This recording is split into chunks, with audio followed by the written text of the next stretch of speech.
Sebelum ceritanya dimulai, silakan tulis di kolom komentar dari daerah mana saja teman-teman yang menonton cerita ini.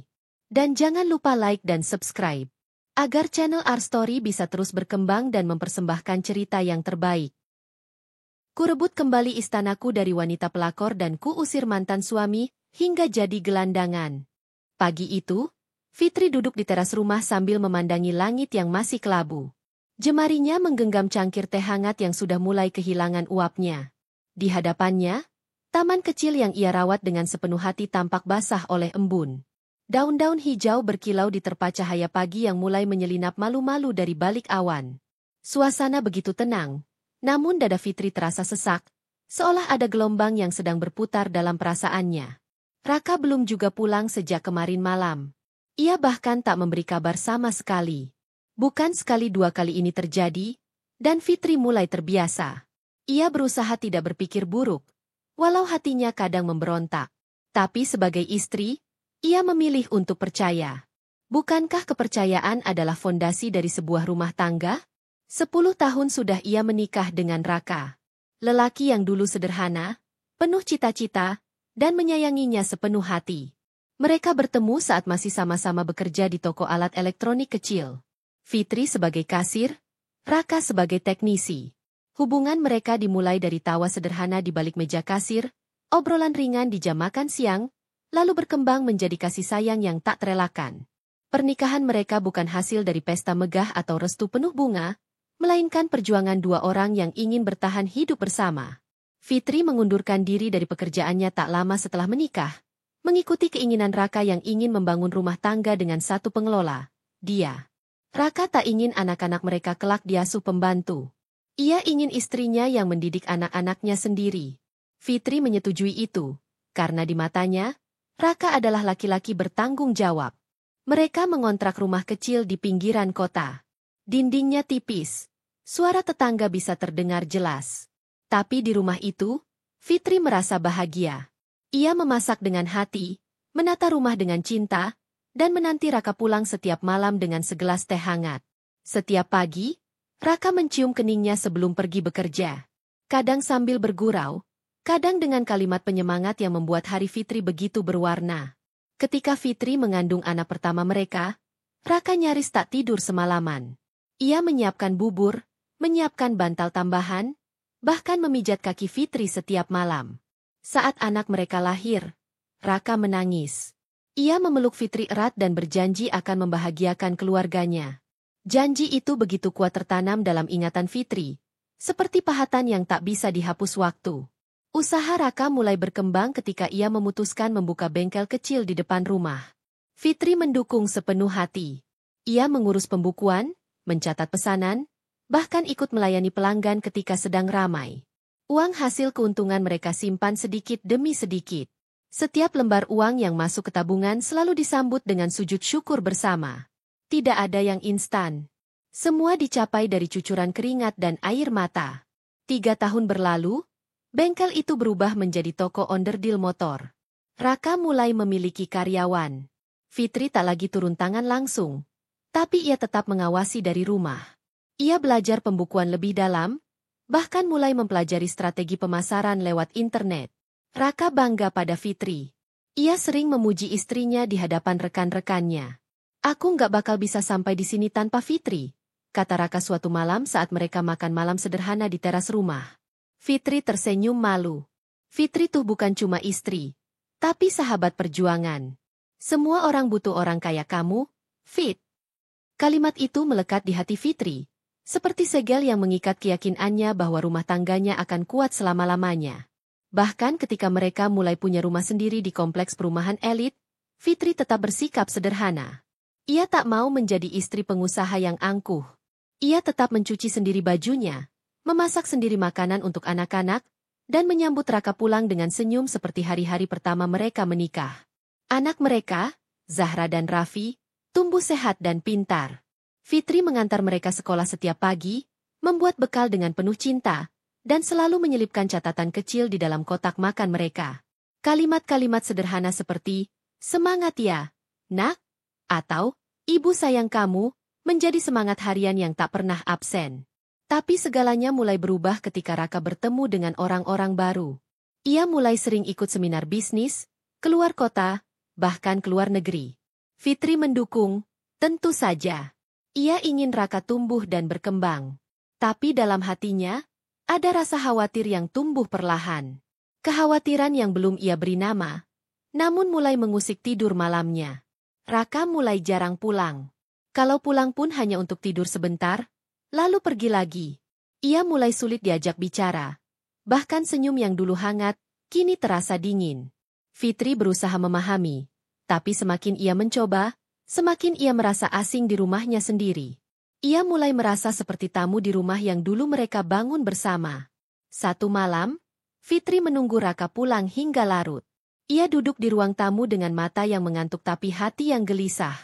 Ketika akhirnya pintu terbuka dan Raka masuk, ia tidak menyapa. Hanya melempar jasnya ke sofa dan masuk ke kamar mandi. Fitri berdiri, ingin memeluk, ingin bertanya, tapi mulutnya keluh. Raka keluar kamar mandi dengan wajah lelah dan langsung merebahkan diri di ranjang.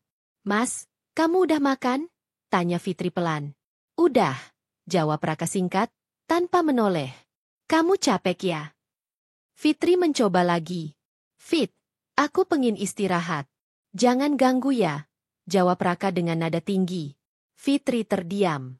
Ia melangkah keluar kamar, menahan air mata. Di meja makan, sup hangat yang ia buat masih mengepul. Ia duduk, menatap meja yang kini terasa sangat sepi. Piring-piring itu seolah menertawakannya. Ia makan sendiri malam itu, mencoba menelan kesedihannya bersama suapan demi suapan yang hambar. Hari-hari berikutnya, Raka semakin jauh. Ia jarang di rumah. Bahkan mulai menyimpan ponselnya dengan kode yang berbeda. Fitri tidak pernah berpikir untuk mengecek ponsel suaminya. Tapi rasa penasaran mulai menggoda hatinya. Ia tidak mencari bukti untuk menuduh. Hanya ingin tahu apa yang sebenarnya terjadi. Sore itu, Fitri duduk di halaman belakang sambil menjemur pakaian. Zahra dan Raffi bermain bola di taman kecil. Tertawa riang. Tiba-tiba ponsel Raka yang tertinggal di atas meja ruang tamu berbunyi. Fitri awalnya tak berniat menyentuh. Tapi bunyi pesan masuk terus berulang. Akhirnya ia berjalan pelan, membuka ponsel itu tanpa berpikir. Ia hanya ingin melihat siapa yang menghubungi suaminya. Di layar tertera nama, Arini Sekretaris. Pesannya, "Mas, semalam luar biasa. Aku kangen lagi. Nih, kapan kita bisa nginep bareng lagi?"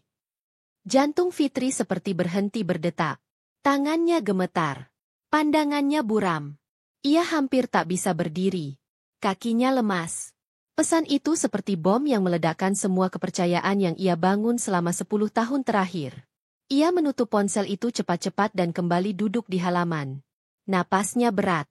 Ia menatap Zahra dan Raffi yang masih bermain tanpa dosa. Air matanya jatuh. Tapi ia cepat menghapusnya.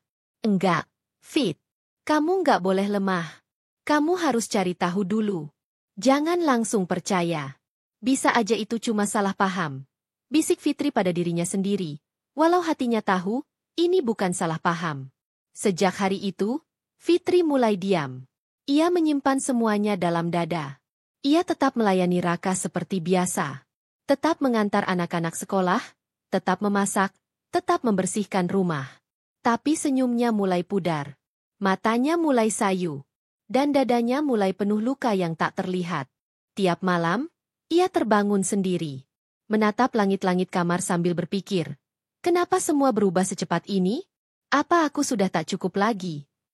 Namun dalam hati kecilnya, Fitri masih berharap semua akan kembali seperti dulu. Bahwa mungkin ini hanya fase. Bahwa mungkin Raka akan sadar. Ia terus bertahan karena cinta. Karena kenangan. Karena janji-janji yang pernah diucapkan. Dan karena ia tahu, di balik kehancuran apapun, pasti ada harapan. Tapi ia tidak tahu, badai yang lebih besar sedang menanti di depan. Dan ia tak bisa menolaknya. Fitri menyalakan kompor gas sambil mengaduk pelan sup ayam di panci besar. Waktu baru menunjukkan pukul 5 pagi. Udara masih dingin, dan langit di luar jendela dapur tampak kelabu. Aroma bawang putih dan jahe memenuhi ruangan, namun tidak cukup kuat untuk mengusir hampa di dada Fitri. Ia menyiapkan sarapan seperti biasa. Menanak nasi, menggoreng tempe, menata piring dengan hati-hati. Zahra dan Raffi masih tidur di kamar. Seperti biasa, Fitri akan membangunkan mereka dengan ciuman lembut di kening, membisikkan kata-kata manis agar mereka semangat ke sekolah. Tapi Raka belum pulang. Hatinya menyesak. Bukan karena marah, tapi karena kecewa. Bukan karena tak terbiasa ditinggal, tapi karena mulai merasa tidak dianggap. Ia sudah terlalu sering menunggu. Terlalu sering menyiapkan makan tanpa ada yang pulang. Terlalu sering memendam tanya yang tak pernah punya tempat untuk dilontarkan. Fitri duduk di kursi makan, menatap kursi kosong di depannya. Di sanalah Raka biasa duduk. Dulu, lelaki itu selalu menarik kursi dengan pelan, menuangkan teh sendiri, lalu berkata, "Kamu selalu bikin pagi aku sempurna, Fit." Tapi pagi ini, tak ada suara. Tak ada pelukan. Tak ada tanda. Raka kini seperti bayangan samar. Ada tapi tak benar-benar hadir. Fisiknya sesekali pulang, tapi jiwanya terasa jauh. Fitri bangkit dan membangunkan anak-anak. Dengan senyum yang ia paksa, ia menyuapi mereka sambil bercanda. Zahra bercerita tentang tugas menggambar, Raffi mengeluh karena PR matematika. Fitri menanggapi semua dengan tawa kecil, seolah tak terjadi apa-apa. Tapi di dalam hatinya, badai mengamuk. "Bu, ayah kemana ya? Udah 2 hari ayah nggak pulang," tanya Zahra pelan, suaranya polos. Fitri menoleh dan tersenyum. "Ayah lagi banyak kerjaan. Sayang, nanti juga pulang, ya?" Zahra mengangguk, lalu melanjutkan sarapannya. Tapi Fitri tahu, anak itu tak sebodoh yang Raka kira. Anak-anak bisa merasakan, bahkan sebelum mereka paham. Dan Fitri tak ingin anak-anak tumbuh dengan luka yang sama seperti yang ia pendam sekarang. Setelah mengantar anak-anak ke sekolah, Fitri pulang dan masuk ke kamar. Ia duduk di ranjang yang dingin, memandangi bantal kosong di sebelahnya. Ponselnya berdering. Nama di layar, Maya. "Halo, Fit. Kamu sehat?" Suara Maya terdengar hangat. "Alhamdulillah. Kamu gimana?" "Aku baik.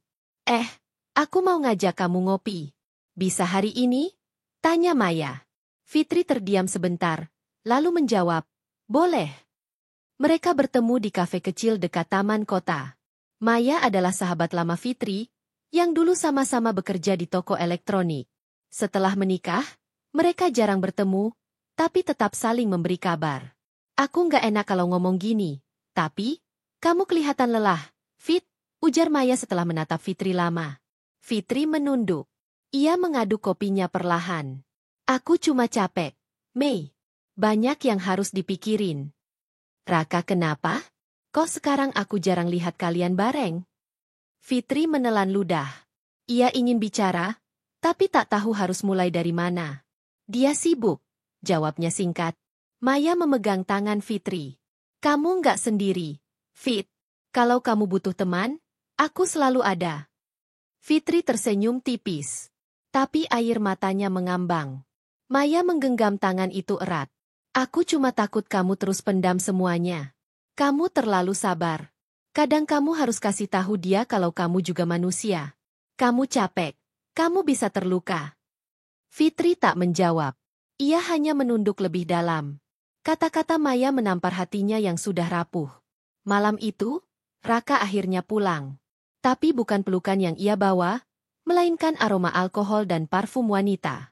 Fitri berdiri di depan pintu, menatap suaminya yang membuka sepatu dengan malas.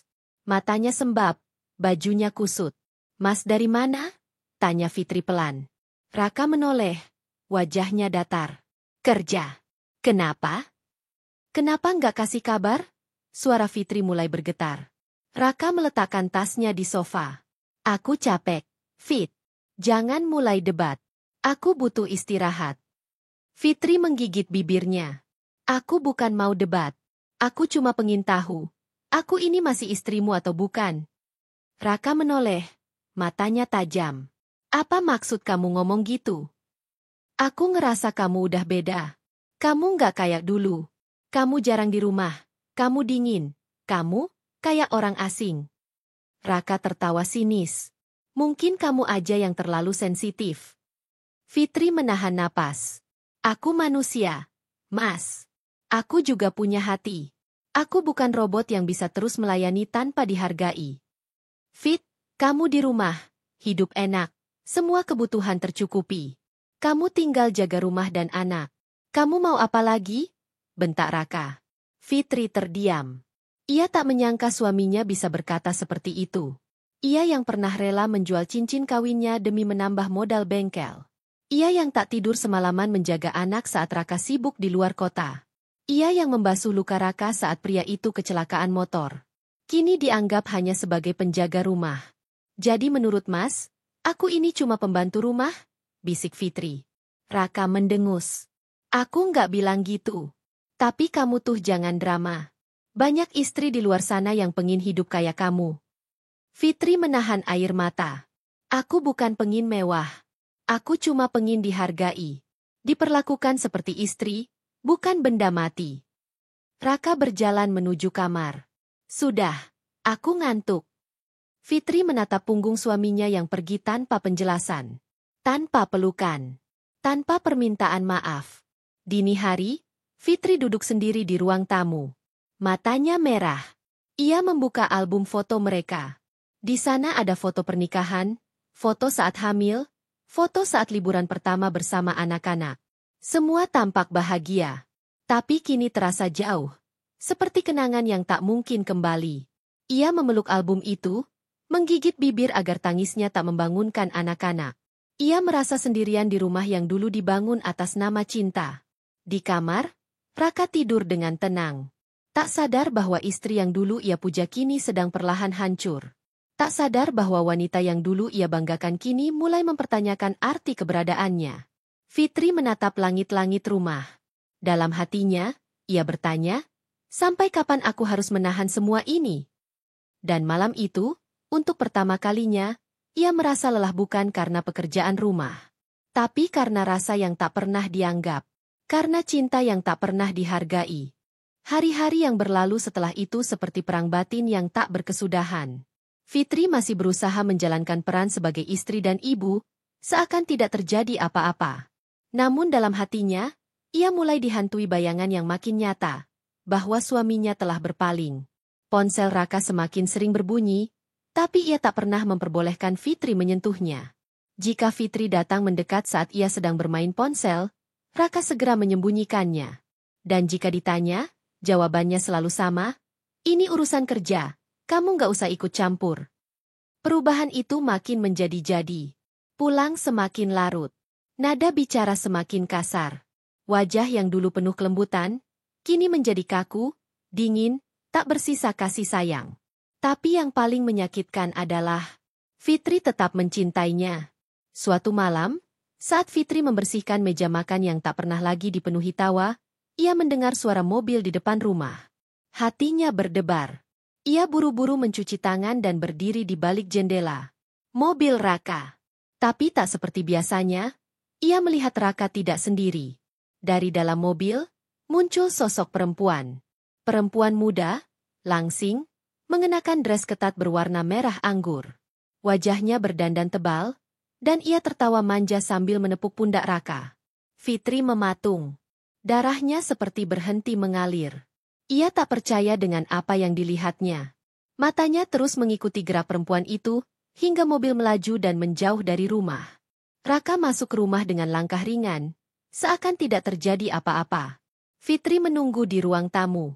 Wajahnya pucat, tapi ia berusaha tetap tenang. Mas baru pulang? Tanyanya pelan. Raka hanya mengangguk sambil berjalan menuju kamar. Ia tak menatap Fitri, tak bertanya apakah istrinya sudah makan, atau bagaimana anak-anak hari ini. Fitri bangkit dan mengikuti dari belakang. Mas? Panggilnya lagi, kali ini dengan suara yang sedikit berat. Raka melepas jam tangannya dan meletakkannya di meja. Apa lagi, Fit? Fitri mencoba menahan gemetar. Aku lihat kamu tadi di mobil sama seorang perempuan.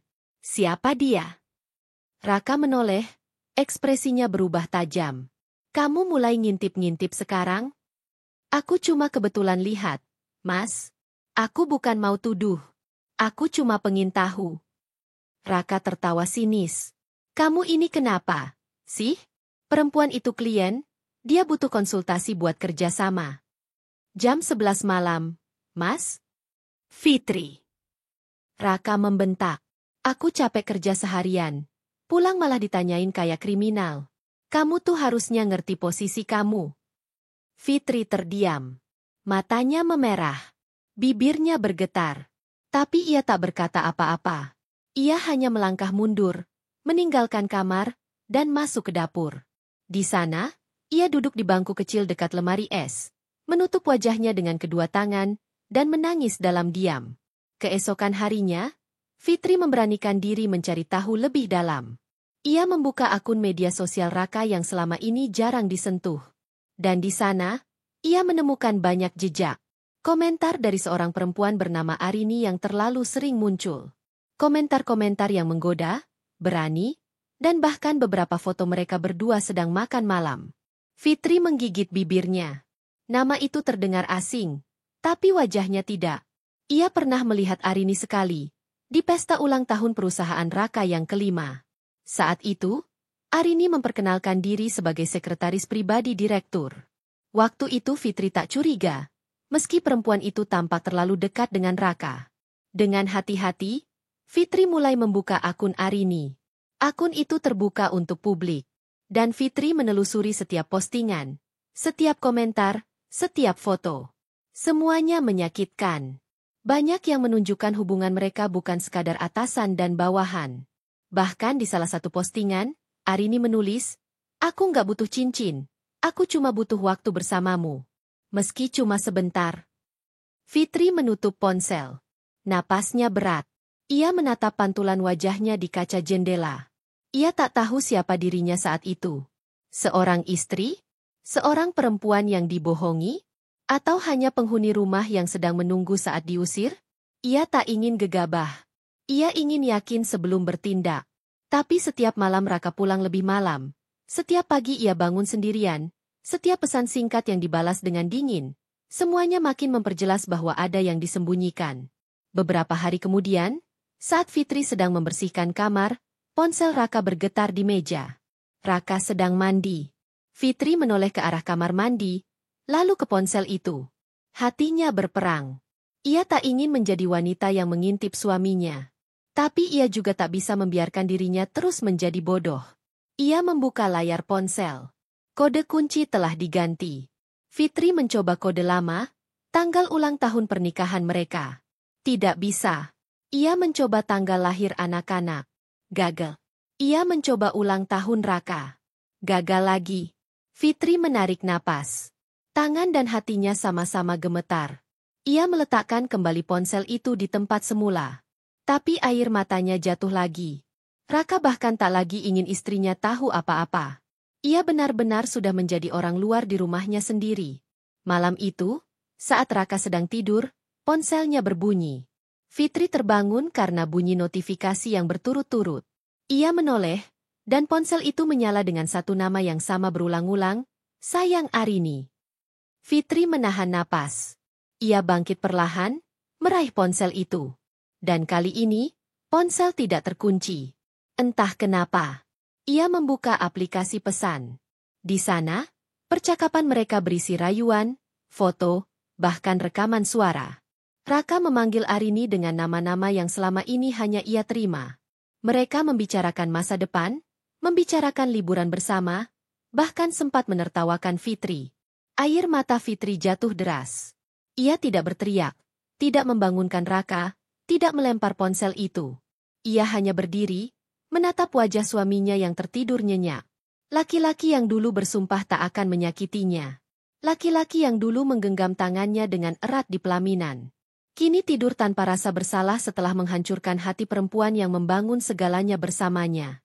Fitri berjalan ke dapur. Ia duduk di kursi, menatap langit malam dari jendela. Ia tak tahu harus bagaimana. Tapi malam itu, ia sadar, bayangan lain sudah resmi masuk ke dalam rumahnya. Dan bayangan itu kini berjalan di sisinya, menyamar menjadi kekasih suaminya. Dan ia tahu, ini baru permulaan dari kehancuran yang lebih besar. Hari demi hari berlalu dengan luka yang tak kunjung kering. Fitri menjalani semuanya seperti biasa, memasak, mengantar anak-anak sekolah, menyambut mereka pulang, menyuapi mereka makan, menidurkan mereka dengan cerita dongeng yang tak lagi utuh, sebab isi pikirannya selalu berkelana. Hatinya tak pernah benar-benar damai. Senyumnya palsu, pelukannya hampa, dan matanya mulai kehilangan cahaya. Sementara Raka, semakin hari semakin terang-terangan menjauh. Ia tak lagi menjaga rahasia. Ia membalas pesan Arini di depan Fitri tanpa rasa bersalah. Ia membawa pulang parfum wanita di bajunya. Bahkan, pada satu pagi, Fitri melihat ada bekas lipstik merah di kerah kemeja putih yang baru dicuci kemarin malam. Saat ia menunjukkannya, Raka malah tertawa. Itu cuma bercanda di kantor. Fit, Arini tuh orangnya rame. Kamu aja yang terlalu baperan. Katanya ringan, seolah semua bisa dimaafkan. Fitri hanya mengangguk. Tapi hatinya makin gelap. Ia tahu, Arini bukan perempuan biasa. Dia bukan perempuan yang hanya menggoda lewat rayuan. Ia bermain bersih, terstruktur, cerdas, dan lambat namun pasti mengambil alih segalanya. Termasuk suami orang. Fitri mencoba menyelidiki lebih jauh. Ia memanfaatkan waktu ketika Raka sedang di luar kota, atau setidaknya, mengaku begitu, untuk datang ke kantor tempat suaminya bekerja. Ia berdandan rapi, mengenakan blus panjang berwarna krem, memadukannya dengan rok sederhana dan kerudung biru tua. Ia tak ingin terlihat menyedihkan. Ia ingin masuk dengan percaya diri, menuntut haknya tanpa harus berteriak. Sampai di lobi kantor, Fitri disambut dengan senyum oleh resepsionis. Ia menyebutkan nama Raka, dan menyatakan ingin menemui suaminya. Resepsionis tampak bingung, lalu berkata, "Maaf, Bu. Pak Raka hari ini sedang tidak di tempat. Katanya sedang perjalanan dinas ke Bandung." Fitri mengerutkan kening. Raka bilang ke Bandung, tapi pagi tadi ia melihat notifikasi tak sengaja di ponsel, lokasi check-in hotel bintang 4 di Jakarta. Kalau Arini? Sekretaris Pak Raka? Tanya Fitri kemudian. Oh, Bu Arini ada. Mau saya hubungi? Fitri mengangguk. Tak sampai 5 menit, Arini muncul dari lift. Langsing, anggun, mengenakan blus ketat berwarna putih dan celana bahan abu-abu gelap. Tumit sepatunya berbunyi setiap kali menyentuh lantai marmer. Wajahnya tersenyum, tapi matanya dingin. Saat ia melihat Fitri, senyumnya berubah menjadi penuh kemenangan. "Bu Fitri, ya?" Sapanya manis. "Wah, saya nggak nyangka ibu bakal kesini. Ada yang bisa saya bantu?" Fitri menatapnya lekat-lekat. Inilah perempuan yang merebut Raka darinya. Dan kini berdiri di hadapannya tanpa rasa malu. "Aku cuma mau memastikan satu hal. Arini, kamu punya hubungan dengan suamiku?" Suara Fitri tenang, nyaris berbisik. Arini tertawa kecil. "Bu, saya ini cuma sekretaris. Kalau saya terlalu perhatian sama atasan saya, ya wajar dong. Kan kerja saya memang begitu." "Bukan itu yang aku tanya. Kalau Bu Fitri udah curiga macam-macam, lebih baik langsung tanya ke suami sendiri. Jangan nyari kambing hitam," ucap Arini, senyumnya makin melebar. "Saya sih santai aja. Nggak pernah merasa bersalah. Kalau kamu memang perempuan baik-baik, kamu nggak akan tidur sama suami orang, Arini," kata Fitri pelan, tapi tegas. Arini tersenyum. Kali ini lebih tajam. "Bu Fitri, hidup ini pilihan. Kalau saya bisa bikin suami ibu bahagia, dan dia lebih milih saya, berarti ada yang kurang dari ibu, bukan dari saya." Fitri menahan napas. Pipinya memanas, tapi ia menahan diri. Ia ingin memaki, ingin menampar, ingin meludahi wajah perempuan itu. Tapi ia tahu, itu bukan caranya. Ia bukan seperti Arini. Ia punya harga diri. "Aku hanya ingin kamu tahu," ujar Fitri, suara tetap tenang. "Kalau kamu pikir kamu menang karena kamu merebut suami orang, kamu salah. Kamu cuma sedang menggali kubur untuk kebahagiaanmu sendiri. Dan satu saat, kamu akan tahu rasanya." Arini tertawa kecil. "Semoga ibu kuat." "Ya, karena hidup akan makin berat setelah ini." Fitri berbalik, meninggalkan tempat itu dengan kepala tegak. Tapi saat ia sampai di dalam mobil, air matanya pecah. Ia menangis sejadi-jadinya. Bukan karena kalah, tapi karena tak pernah menyangka bahwa suaminya, lelaki yang ia cintai sepenuh hati, bisa memilih perempuan seperti itu. Kasar, sombong, dan licik. Fitri pulang ke rumah dan masuk ke kamar. Ia membuka lemari dan menatap pakaian-pakaian Raka. Jas yang dulu ia setrika dengan cinta, sepatu yang dulu ia bersihkan sabar. Semua kini terasa asing. Ia membuka laci dan menemukan surat pernikahan mereka yang sudah mulai menguning di sudut kertas. Ia memeluk kertas itu, lalu menjatuhkannya ke lantai. Beberapa hari kemudian, Raka pulang membawa aroma asing. Ia tampak tenang, bahkan membawa tas besar. "Mas, dari mana?" tanya Fitri. "Ngapain tanya? Gak penting juga buat kamu." Jawabnya santai. "Kamu udah mulai bawa barang-barang ke sini?" tanya Fitri lagi, menunjuk koper besar. "Mulai minggu depan, Arini bakal sering mampir. Aku minta kamu biasa aja. Jangan lebay. Dia bagian dari hidupku sekarang." Fitri berdiri, terpaku. Nafasnya sesak. "Kamu sadar kamu ngomong sama istri sahmu sendiri, Mas?" Suaranya mulai bergetar. Raka menatapnya dengan datar. "Justru karena kamu istri sah, kamu harus ngerti posisi kamu. Jangan bikin malu aku. Jangan teriak-teriak, nanti didengar tetangga. Kamu tega banget.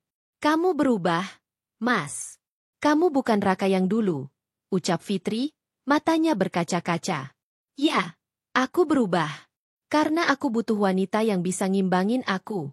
Yang ngerti ambisiku. Bukan cuma ngurus dapur dan anak." Fitri mundur satu langkah. Kata-kata itu menghantam seperti batu besar yang dijatuhkan di atas dadanya. Ia menangis, tapi Raka malah pergi ke kamar dan menutup pintu.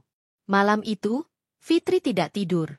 Ia duduk di depan kamar anak-anak, menatap pintu kamar mereka yang tertutup. Dua anak kecil yang tak tahu apa-apa sedang tidur dengan damai, sementara dunia ibu mereka runtuh pelan-pelan. Ia sadar, Arini bukan sekadar bayangan.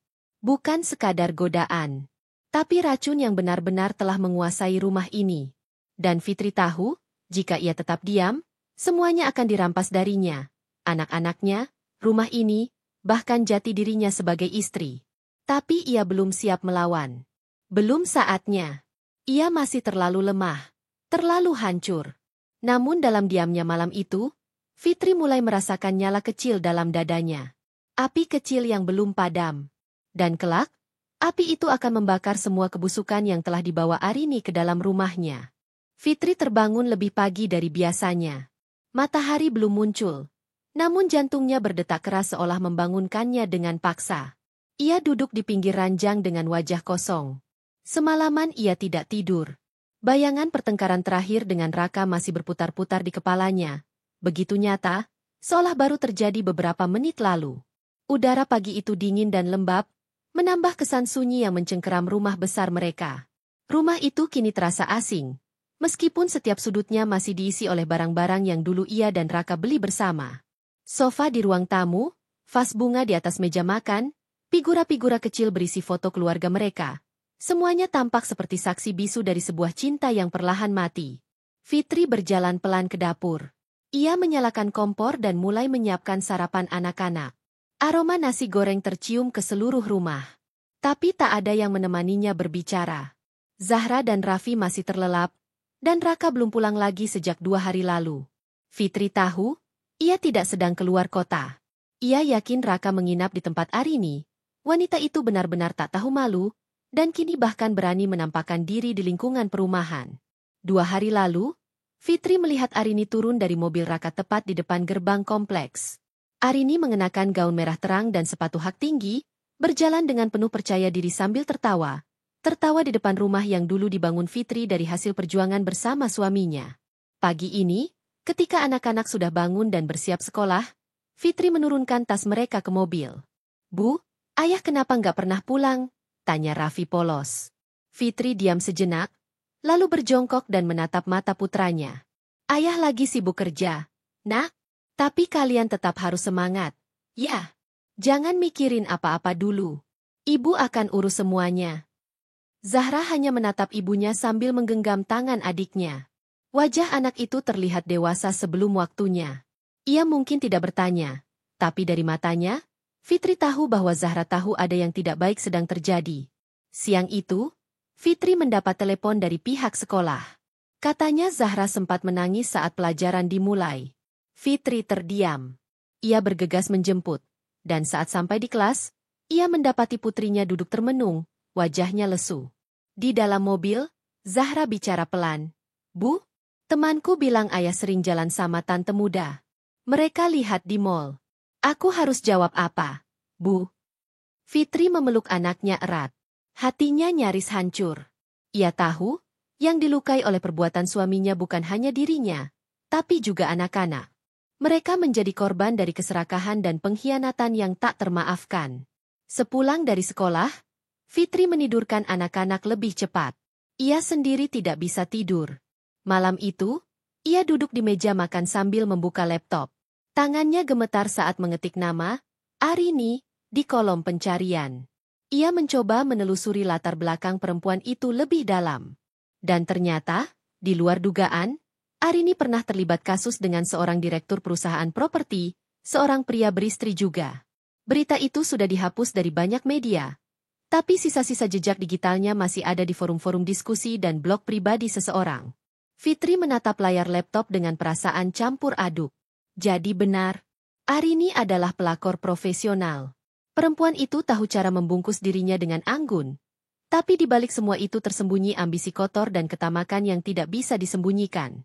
Dan Raka, suaminya, sudah terjebak terlalu dalam. Beberapa hari kemudian, tamparan yang lebih keras datang. Raka pulang tiba-tiba siang hari saat anak-anak masih sekolah. Ia duduk di ruang tamu sambil membuka map besar berisi dokumen. Wajahnya dingin, dan tanpa banyak basa-basi, ia menatap Fitri dengan pandangan yang tak pernah ia lihat sebelumnya. Kita perlu bicara soal rumah ini, katanya pelan tapi tegas. Fitri menatapnya dengan alis berkerut. Ada apa? Aku udah putuskan. Rumah ini akan dijual. Fitri berdiri. Apa? Kamu serius, Mas? Ini keputusan terbaik. Aku mau pindah ke tempat yang lebih dekat sama lokasi kerja. Arini akan bantu urus penjualan rumah ini. Fitri nyaris tak bisa bernapas. Kamu mau jual rumah ini? Rumah yang kita bangun dari nol? Rumah tempat anak-anak tumbuh. Kita bisa beli rumah baru nanti. Aku yang akan urus semua. Fitri menggeleng cepat. Ini bukan soal rumah, Mas. Ini soal kamu yang sudah sepenuhnya dikuasai sama dia. Kamu mau jual rumah ini supaya dia bisa tinggal sama kamu. Raka bangkit, membentak. Jangan bawa-bawa dia. Fitri tak takut. Aku akan bawa dia. Karena dia sudah rebut semuanya. Suamiku, waktumu, bahkan sekarang rumahku. Rumah ini atas namaku. Aku yang pegang sertifikat. Jadi jangan terlalu banyak omong, Fit. Kata-kata itu lebih menyakitkan dari pukulan. Fitri menunduk. Ia tahu, dulu ia mempercayai Raka sepenuhnya. Semua surat menyurat atas nama suaminya. Karena ia tak pernah berpikir Raka akan menghancurkan semuanya seperti ini. Beberapa hari berikutnya, Arini benar-benar datang ke rumah bersama seorang agen properti. Ia berdiri di ruang tamu dengan sikap seperti nyonya rumah, menyentuh bingkai foto keluarga Fitri dengan tangan yang memakai cincin besar.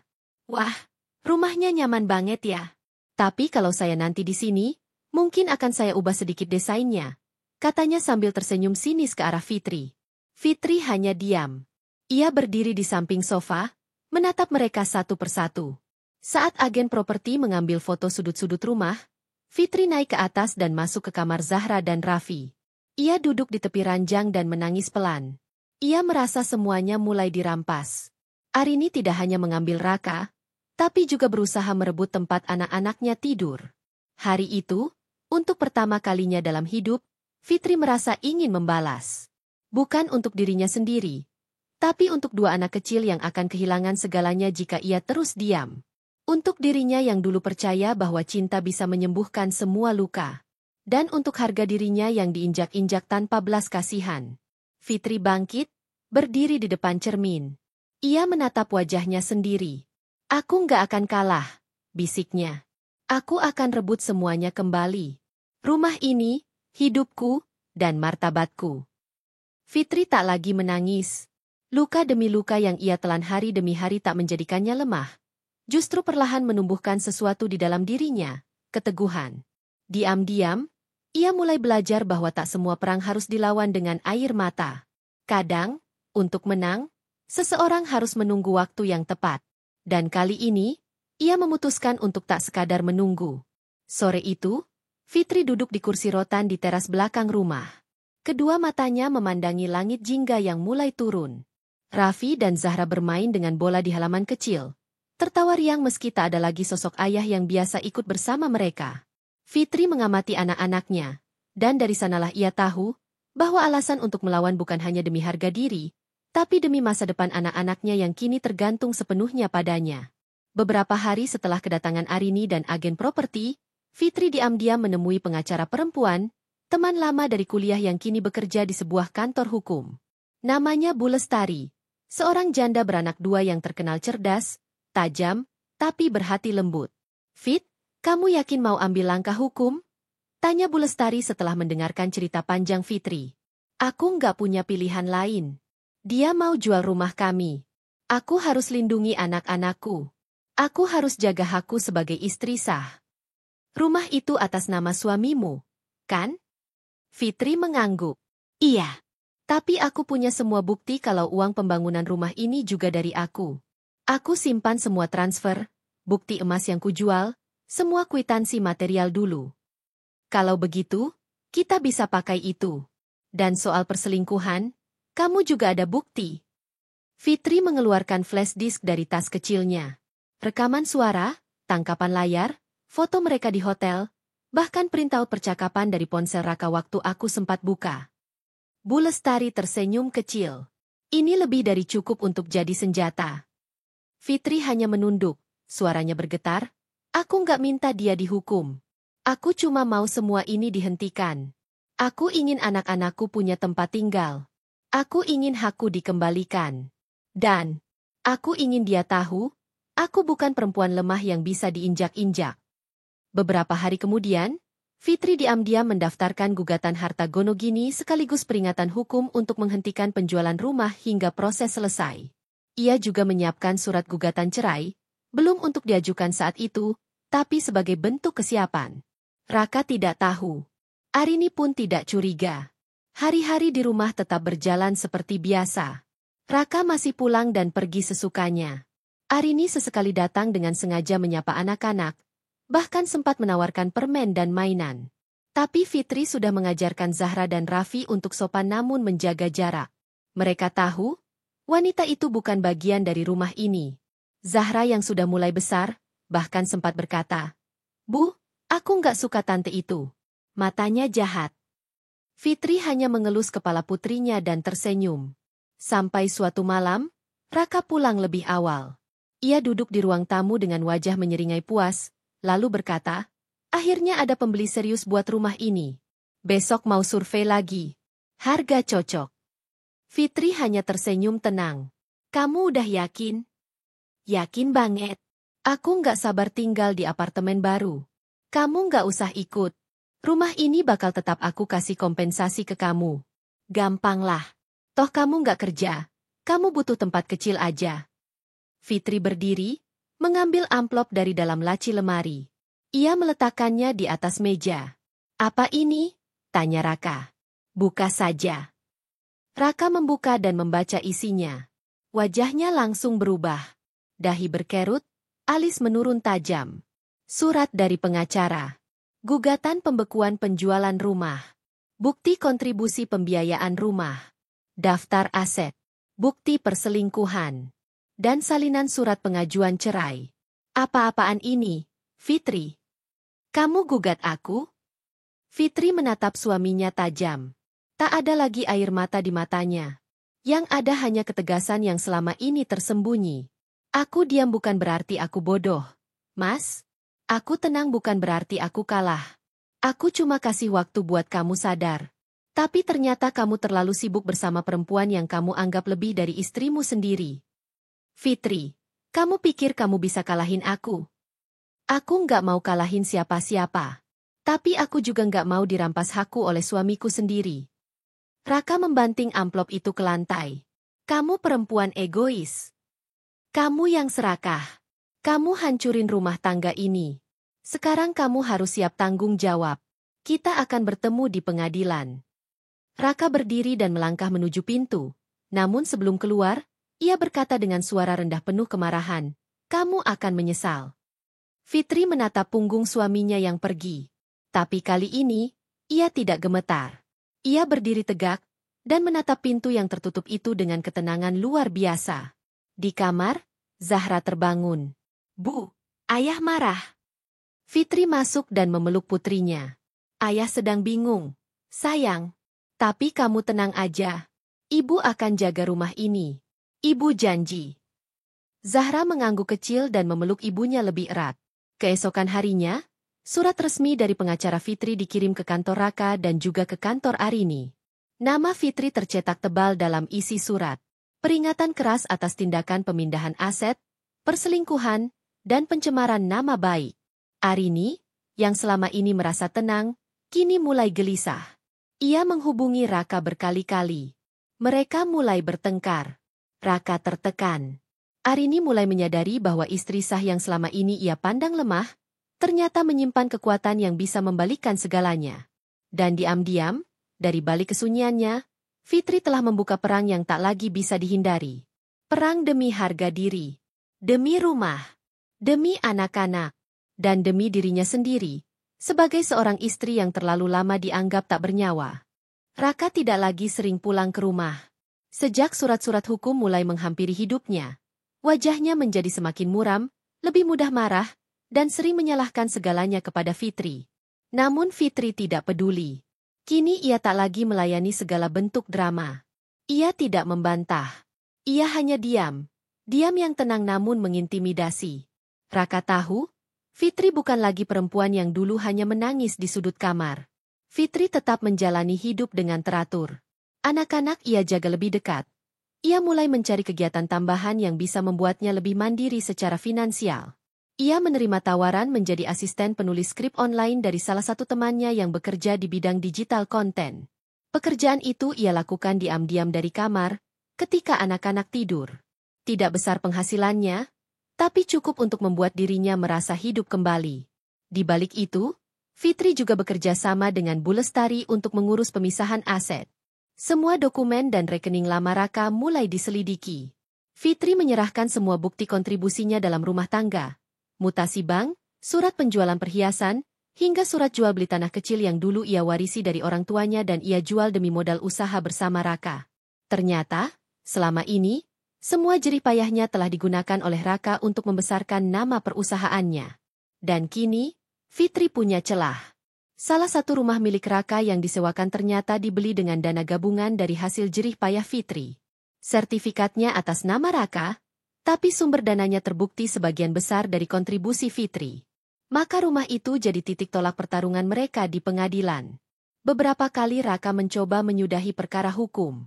Ia mulai menghubungi Fitri lewat telepon, menawarkan damai. "Fit, kamu nggak capek terus ributin harta? Ini kan bisa dibicarakan baik-baik." Fitri menjawab dengan tenang. "Mas, aku sudah terlalu lama jadi perempuan yang mengalah. Sekarang waktunya aku melindungi apa yang jadi hakku. Kamu bikin malu aku, tahu nggak? Semua orang di kantor mulai bisik-bisik. Kalau kamu malu, itu karena kamu tahu kamu salah. Aku nggak pernah malu membela kebenaran." Sejak itu, Raka makin gelisah. Apalagi ketika surat panggilan sidang pertama datang ke mejanya. Arini yang tadinya sok percaya diri mulai ketakutan. Apalagi saat mendengar Fitri memasukkan namanya sebagai pihak yang turut merusak rumah tangga orang lain.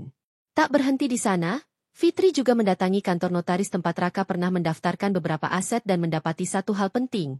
Usaha rintisan yang selama ini diatasnamakan Raka ternyata masih memakai alamat rumah pribadi mereka. Hal itu memberikan celah hukum bagi Fitri untuk menuntut pembekuan sebagian akses keuangan Raka selama proses perceraian berlangsung. Dan itu mulai terasa oleh Raka. Kartu kredit utama diblokir. Aset kendaraan ditangguhkan. Bahkan satu proyek yang sedang dikerjakan perusahaan Raka dibatalkan, karena klien merasa terganggu dengan konflik hukum rumah tangga yang tersebar di media. Raka mendatangi rumah suatu malam. Ia tampak lusuh dan marah. "Kamu puas sekarang?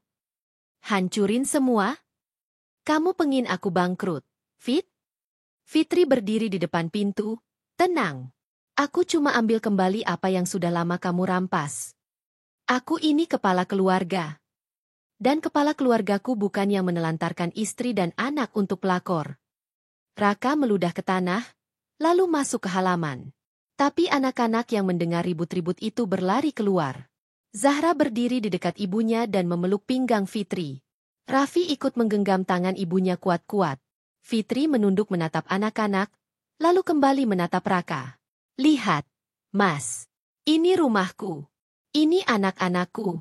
Ini hidupku. Dan kamu cuma orang asing sekarang. Raka seperti tersentak. Untuk pertama kalinya, matanya tampak kehilangan arah. Ia tak lagi bisa berkata-kata. Tak ada ruang tersisa di rumah ini untuknya. Esok harinya, Fitri menerima kabar dari pengacaranya bahwa Raka mulai menjual mobil-mobilnya secara sembunyi-sembunyi. Ia kehabisan dana untuk menutup utang proyek dan operasional perusahaan. Arini pun mulai menjauh. Wanita itu perlahan tidak lagi muncul di kantor. Kontraknya diputus. Dan dari desas-desus yang Fitri dengar lewat teman-teman Raka, Arini kini mulai dekat dengan pria lain yang lebih kaya. Raka benar-benar terpojok. Ia datang kembali ke rumah 3 hari kemudian. Kali ini tidak marah. Ia duduk di teras rumah. Wajahnya lusuh, bajunya kusut. Ia menunggu selama berjam-jam di kursi rotan itu hingga malam. Fitri keluar membawa secangkir teh. Masih suka teh pahit, kan? Tanya Fitri datar. Raka mengangguk perlahan. Matanya sayu. Fit, aku salah, katanya pelan. Fitri hanya menatapnya. Tak ada senyum. Tak ada jawaban. Aku kehilangan semuanya. Rumah ini, anak-anak, pekerjaanku, bahkan Arini, dia tinggalin aku juga. Aku nggak punya siapa-siapa lagi. Fitri menaruh teh itu di meja, lalu berdiri. Dulu kamu juga pernah bilang begitu waktu belum punya apa-apa. Bedanya, dulu aku temani kamu bangkit. Tapi sekarang kamu yang menyingkirkan aku demi wanita lain. Jadi terimalah akibatnya. Raka menunduk. Matanya mulai berkaca-kaca. Fitri, tolong izinkan aku kembali. Terlambat, Mas. Aku sudah cukup terluka. Sekarang, biarkan aku hidup dengan damai. Tanpa kamu. Raka berdiri, mencoba mendekat. Tapi Fitri mengangkat tangannya. Menolak. Kamu udah jadi masa lalu. Dan mulai malam ini, kamu nggak punya hak lagi untuk menginjak halaman ini. Rumah ini milik anak-anak dan aku. Raka hanya bisa menatapnya. Tak sanggup berkata apa-apa lagi. Langkah kakinya gontai saat ia pergi, membawa sisa harga diri yang telah hancur sepenuhnya. Fitri berdiri di depan pagar, menatap mobil tua Raka yang perlahan menjauh. Kali ini, ia tak menangis. Ia telah berdiri sebagai pemenang. Bukan karena membalas dendam, tapi karena akhirnya ia berhasil membuktikan, perempuan yang disakiti, jika berdiri dan melawan, bisa mengguncang segalanya. Dan rumah itu tetap berdiri teguh. Bersama dirinya, bersama anak-anaknya, dan tanpa bayang-bayang lelaki yang telah mengkhianatinya. Pagi itu langit mendung, dan angin meniup daun-daun kering di halaman depan rumah. Fitri duduk di ruang tengah, memperhatikan Raffi yang sedang menggambar di atas lantai dengan crayon, dan Zahra yang sedang membaca buku di sofa. Wajah kedua anak itu tampak jauh lebih tenang. Tak ada lagi suasana tegang, tak ada lagi pertengkaran di rumah ini. Kehidupan perlahan mulai kembali ke jalur damai. Rumah itu milik mereka lagi. Tanpa ancaman dijual, tanpa hadirnya orang asing yang dulu merasa bisa seenaknya masuk. Fitri bangkit dan berjalan ke dapur. Ia membuatkan teh hangat, menaruhnya di cangkir putih yang selalu ia gunakan di pagi hari. Teh itu tak semanis dulu, tapi ia menyukainya begitu. Kesederhanaan dan keheningan mulai ia nikmati. Sudah hampir 2 minggu sejak Raka terakhir kali datang. Dan sejak hari ia terusir dari rumah, kabar tentangnya tersebar kemana-mana. Beberapa teman kantor Raka menceritakan bahwa ia dikeluarkan dari proyek besar karena terlibat skandal pribadi. Satu persatu kolega dan relasi menjauh. Tak ada yang ingin bekerja dengan orang yang punya nama buruk. Arini, wanita itu telah pergi, membawa serta semua yang ia bisa dapatkan dari Raka. Uang, kendaraan, bahkan kartu ATM yang pernah Raka berikan padanya. Raka terpuruk. Fitri tahu itu. Ia tahu karena diam-diam, ia masih menyuruh temannya di bank memantau pergerakan rekening Raka. Uang di rekening utama tinggal sedikit. Mobil terakhirnya pun sudah dijual. Ia kini tinggal menumpang di kosan sempit dekat terminal. Tidak ada penghasilan tetap, tidak ada kendaraan, tidak ada masa depan. Tapi Fitri tidak tertawa. Ia tidak puas. Hatinya tidak diisi dendam. Yang ia rasakan hanya kelegaan, karena kebenaran akhirnya menemukan jalannya. Suatu malam, saat hujan turun dengan deras, bel rumah berbunyi. Fitri membuka pintu dengan pelan. Di depan sana, berdiri sosok yang pernah ia cintai sepenuh jiwa. Raka, dengan pakaian basah kuyup, wajah lesu, dan tubuh gemetar. "Fit, maaf aku datang lagi."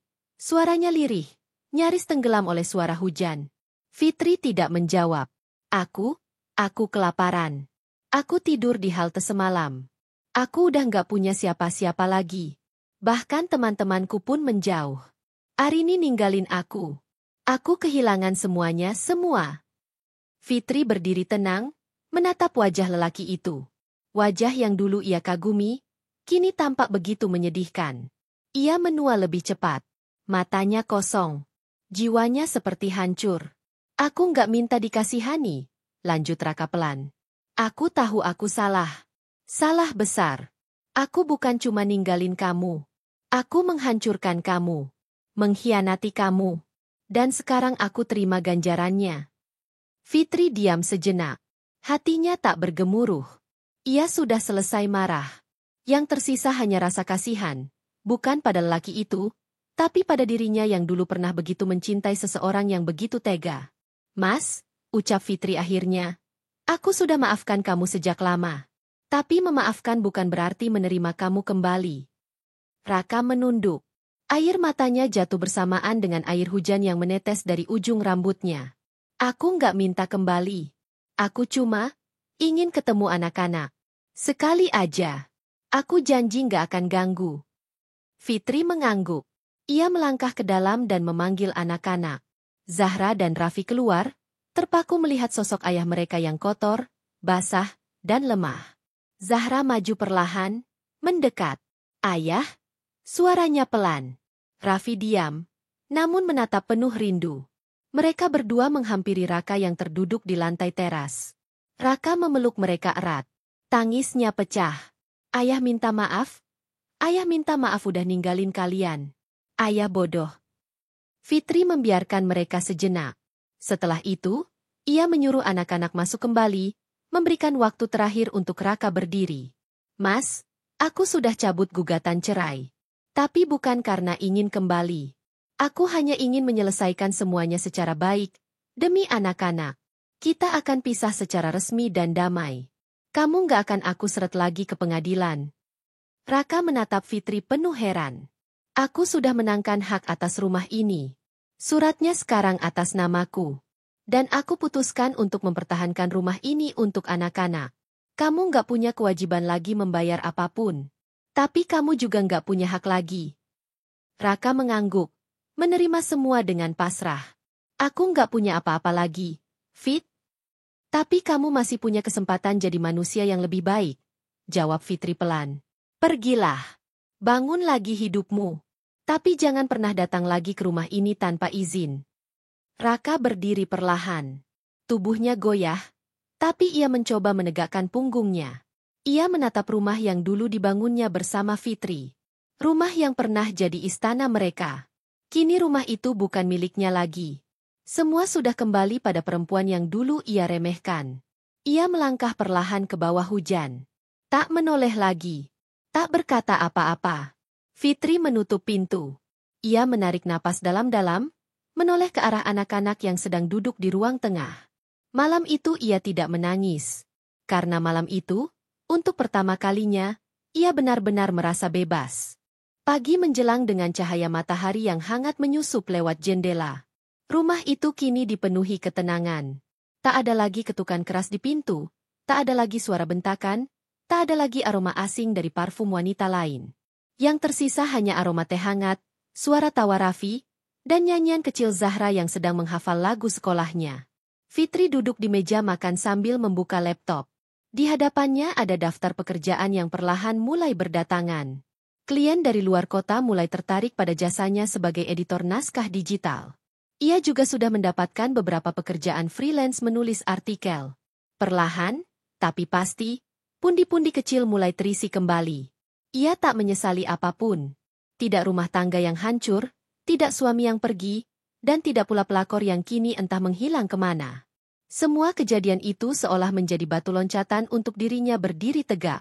Pagi itu, setelah mengantar anak-anak ke sekolah, Fitri menyempatkan diri mampir ke sebuah toko kecil yang sedang buka renovasi. Di sana, ia bicara dengan pemiliknya, Bu Nur, seorang janda paruh baya yang dulunya juga ditinggal suaminya dengan wanita lain. "Kamu yakin mau bantu renovasi toko ini, Fit?" tanya Bu Nur dengan mata berkaca-kaca. Fitri tersenyum kecil. "Saya nggak bisa bantu banyak, Bu. Tapi saya bisa bantu desain ulang tampilan etalase dan promosinya. Biar toko ibu lebih dikenal. Sekalian belajar bisnis kecil-kecilan." Bu Nur menggenggam tangan Fitri. "Kamu perempuan kuat. Saya bangga kenal kamu." Fitri hanya mengangguk. Dalam hatinya, ia tahu bahwa semua luka dan perjuangan yang ia jalani kemarin bukan untuk sekadar bertahan, tapi untuk menjadi versi dirinya yang baru, yang mampu berdiri bahkan saat semua orang mengharapkannya runtuh. Malamnya, Fitri mengajak anak-anak makan di luar. Mereka memilih tempat sederhana di dekat taman kota. Zahra terlihat sangat bahagia karena sudah lama tidak pergi keluar bersama ibunya. "Bu, kita kayak keluarga yang utuh lagi ya?" bisik Zahra sambil tersenyum kecil. Fitri merangkul anaknya. "Kita memang keluarga yang utuh. Sayang, kita saling punya. Itu cukup." Raffi menyuap mie ayamnya dengan semangat. "Ibu sekarang lebih sering senyum. Ibu nggak sedih lagi."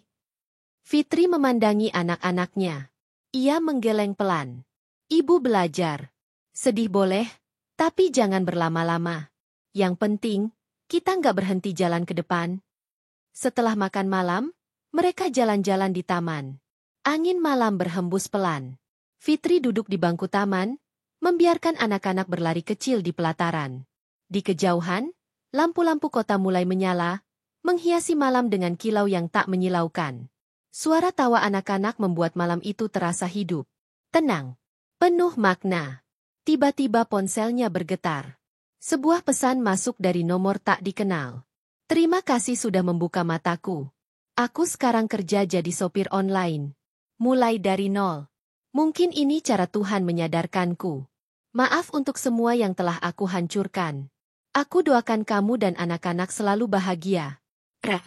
Fitri membaca pesan itu dengan hati lapang. Ia tidak membalas. Ia hanya menghapus pesan itu pelan. Tidak dengan kemarahan, tapi dengan ikhlas. Ia telah selesai dengan masa lalunya. Dan ia memilih untuk berjalan maju. Beberapa hari kemudian, Fitri mengikuti seminar kewirausahaan kecil-kecilan di balai desa. Di sana ia bertemu banyak perempuan yang memiliki kisah hampir serupa dengannya. Ada yang dikhianati suaminya, ada yang ditinggal begitu saja, ada pula yang berjuang sendirian membesarkan anak-anaknya. Mereka semua berkumpul, bertukar cerita, saling menguatkan. Salah satu narasumber, seorang perempuan muda yang sukses berbisnis fashion dari rumah, menyampaikan sesuatu yang menancap dalam di hati Fitri. Luka bukan untuk disembunyikan. Luka adalah bukti bahwa kita pernah disakiti, tapi tetap bisa bertahan.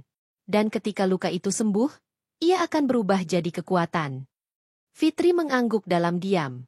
Ia mulai menyadari bahwa perjalanan hidupnya selama ini telah membentuk dirinya menjadi wanita yang jauh lebih kuat dari yang ia bayangkan. Di akhir bulan itu, Fitri mulai merintis bisnis kecil. Ia bekerja sama dengan Bu Nur untuk membuat usaha camilan rumahan dengan sistem pre-order. Produk pertama mereka adalah keripik pisang madu dan brownies kering. Fitri memotret produk, membuat desain promosi, dan memasarkan lewat media sosial. Hanya dalam waktu seminggu, pesanan sudah masuk lebih dari 20 kotak. Anak-anak pun ikut membantu. Zahra membungkus kemasan dengan rapi, Raffi menempelkan label yang mereka desain sendiri dengan warna ceria. Mereka mulai belajar arti kerja keras, dan Fitri merasa lebih hidup dari sebelumnya. Malam itu, di ruang tamu kecil rumah yang kembali menjadi miliknya, Fitri menuliskan satu kalimat di jurnal pribadinya.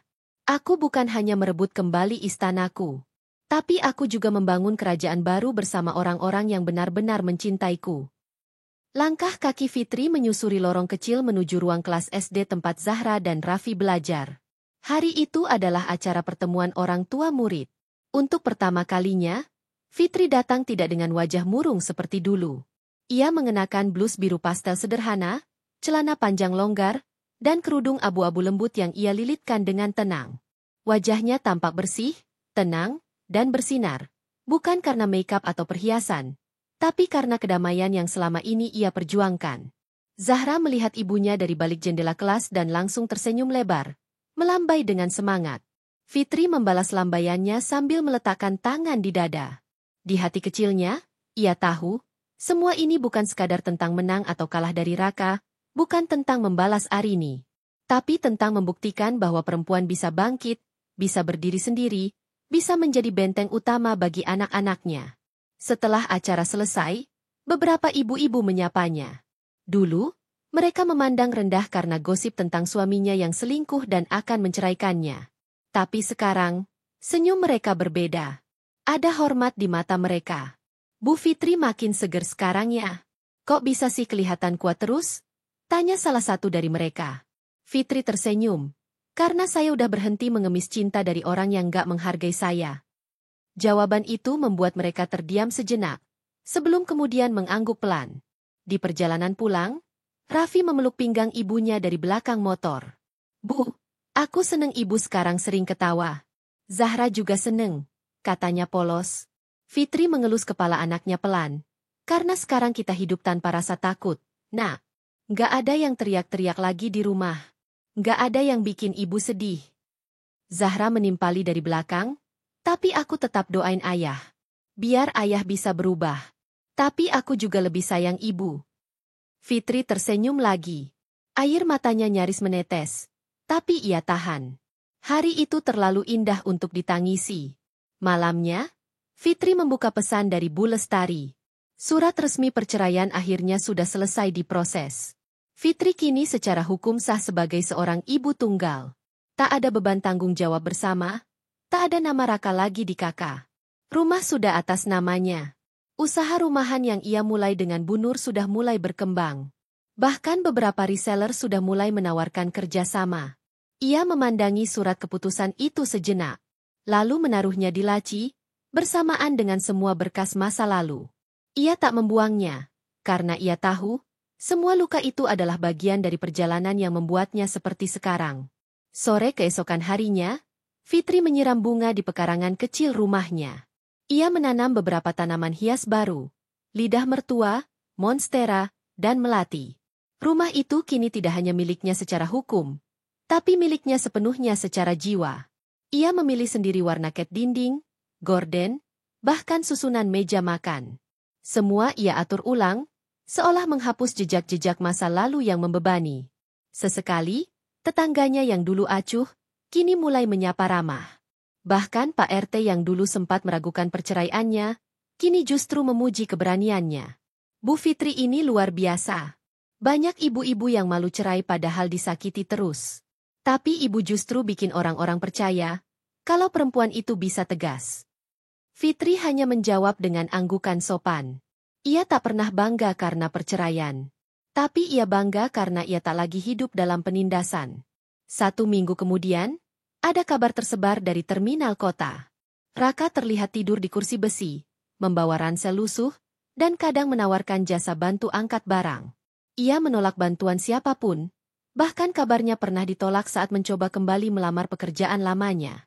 Arini pun sudah berpindah ke pelukan pria lain, seorang pemilik showroom mobil yang dikenal kaya dan doyan perempuan. Tapi ketika kabar itu sampai ke telinga Fitri, ia tidak merasa puas. Tidak juga sedih. Ia hanya duduk di depan rumah, menatap langit, dan berkata pelan dalam hati, hidup ini adil. Dan Tuhan tahu siapa yang dilukai. Fitri kini mulai sering diundang untuk mengisi seminar kecil di komunitas ibu rumah tangga. Ia tidak merasa hebat, tapi ia berbagi cerita tentang bagaimana mempertahankan martabat, tentang pentingnya mengedukasi diri dan anak, tentang bagaimana menjadi kuat bukan berarti membalas, tapi melepaskan. Anak-anak pun tumbuh dengan baik. Zahra mulai menulis puisi tentang ibunya. Raffi semakin aktif, dan sering bilang ingin jadi pengusaha seperti ibunya. Setiap malam, Mereka makan bersama di meja makan bundar yang dulu sering menjadi saksi sunyi saat ayah mereka tak pulang-pulang. Tapi sekarang, meja itu penuh tawa, penuh cita-cita, penuh harapan. Fitri menuliskan lagi satu kalimat di buku catatannya malam itu. Aku tidak lagi berdiri di bawah bayang-bayang siapapun. Aku tidak menunggu diselamatkan. Karena ternyata, aku bisa menyelamatkan diriku sendiri.